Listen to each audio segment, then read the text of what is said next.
One of the biggest challenges we can face as sound engineers is keeping control of volume levels.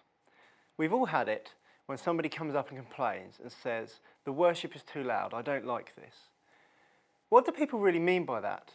Well, the first thing we need to understand is that loudness is subjective. There is no arbitrary value at which it becomes too loud.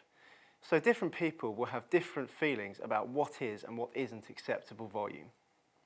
It's important that we ask, what do people actually mean when they say it's too loud? There are a number of things that people can mean by this. Firstly, they may mean that it is actually too loud. Potentially, the sound could actually be causing them physical discomfort or pain. As a sound engineer, we should take this very seriously. This is detracting from congregational worship, so it's really important that we get this right and we take it seriously when people are affected by this. A particular challenge in church is the breadth of our demographic, with everyone from the very young to the elderly. At different stages in life, people can often be sensitive to volume in different ways. In particular, older members of the congregation are often more sensitive to louder music. This is for a number of reasons. Firstly, there are generational attitudes towards volume, which mean that particularly loud music can be more uncomfortable for older members of the congregation. Secondly, as we get older and our hearing changes, we become particularly sensitive to specific areas of the frequency spectrum. These are often parts of the frequency spectrum where instruments such as drum kits and electric guitars, which we associate with contemporary music, hold a lot of their frequency content. Members of the congregation with hearing aids in particular can be very susceptible to percussive sounds. As we get older and our hearing deteriorates, it's the areas of the frequency spectrum which we relate most with percussive sounds such as a snare drum or tom-toms or cymbals, which hearing aids do the most to compensate for.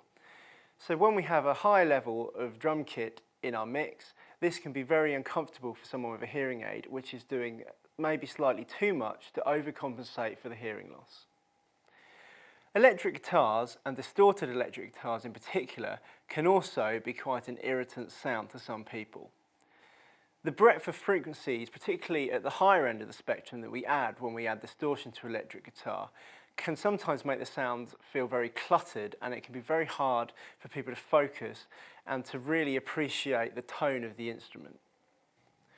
Of course, while sounds such as a distorted electric guitar can cause discomfort, often when people complain these are too loud, actually what they mean is that this kind of tone of instrument simply isn't to their taste. A very large amount of the time when people express discomfort with the volume, often what we find is really they simply lack the vocabulary to express their distaste for a style of music. This can be really difficult in church, where we're trying to deliver worship through music in a context where we have people with a lot of different forms of personal preference. How do we meet all of those?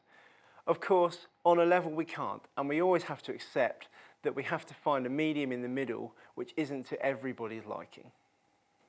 A third thing people can often mean when they say it's too loud is actually that they can't hear certain sources clearly.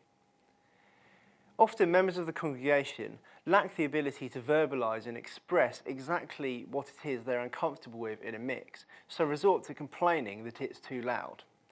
But actually what they often mean is that there are certain sources they cannot hear clearly. This might be to do with the mix, it might be to do with the performance of the system, or it might be to do with the acoustics of the venue. A good example of this might be a scenario in which people are complaining it's too loud and they cannot hear the vocal clearly. Actually, there could be a number of reasons why we can't hear the vocal clearly. For instance, poor EQ may mean that the system is not carrying the full range of frequencies required for us to accurately extract the data from the vocal. In this instance, perhaps turning the vocal up rather than down and achieving an appropriate EQ so that we get the full clarity of content is a much better solution than trying to turn everything down. Often our perception of volume can be driven by musical context. For instance, we inherently expect a big venue with a large band and a large congregation to sound loud, and we don't find it so uncomfortable. Whereas when we're in a small venue, say 50 people, with a small band of maybe an acoustic guitar and a keyboard and two vocalists, we don't expect this to be a high sound level experience. So we will be much more sensitive to volume in this context. Another important element which sets the context for our appreciation of loudness is low frequency. Although people will often complain about the low frequency in the sub, when we have too little of this, this also contributes to it feeling too loud. This is because when we don't have the appropriate low frequency context, high frequencies can feel very, very harsh and uncomfortable. Too much of this can lead to ear fatigue and a lot of discomfort for listeners. If particularly bright or aggressive sound is what's contributing to people's perception of volume, there are a number of things we can do. The first is to ensure that we're mixing all frequencies appropriately, including low frequency content, to balance those harsher, higher frequencies. The second thing we need to do is ensure that our system is actually capable of delivering the full spectrum of frequencies. This often means the inclusion of subwoofers.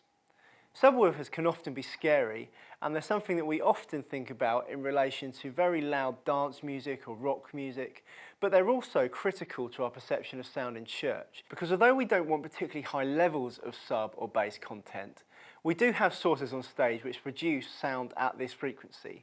So it's really important that our system is capable of reproducing all of that content effectively. Of course, sometimes we have to acknowledge that actually it is too loud. There are a number of reasons for this, and it's not always the engineer's fault. There are 4 key reasons why sometimes it can be too loud.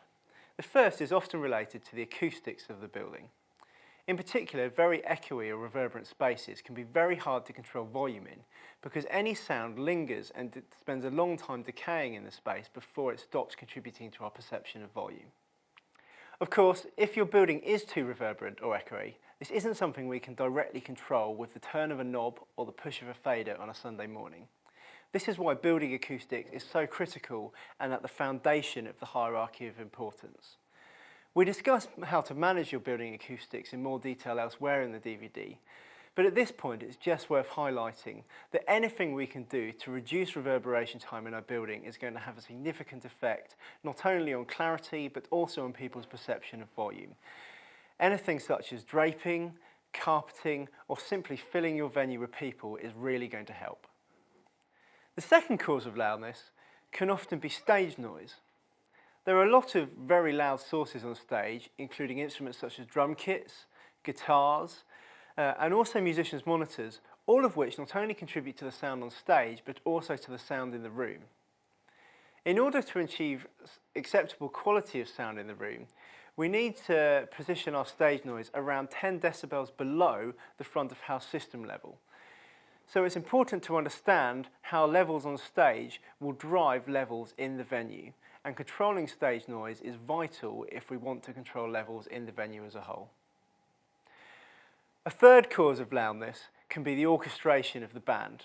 In particular, a very large band or a band where there's a lot of busyness going on in the musical content reduces clarity and often leads to a perception of increased loudness. This simply means that we have too many musicians playing too many notes, often in the same areas of frequency, all on top of each other, and it becomes very hard and very distracting when we're trying to focus on key elements of the music. If this is the case, it's really important that you work collaboratively with your worship pastor and the worship band. In particular, talk to them about the effect on the mix when they all play too many notes all over the top of each other. In our experience, 90% of church worship bands are often just trying to play too much, too many notes all at the same time. So, a key thing that many professional bands do is to try and craft simple but effective parts which cut through the mix without cluttering it. It's also really important that musicians value contrast in their performance.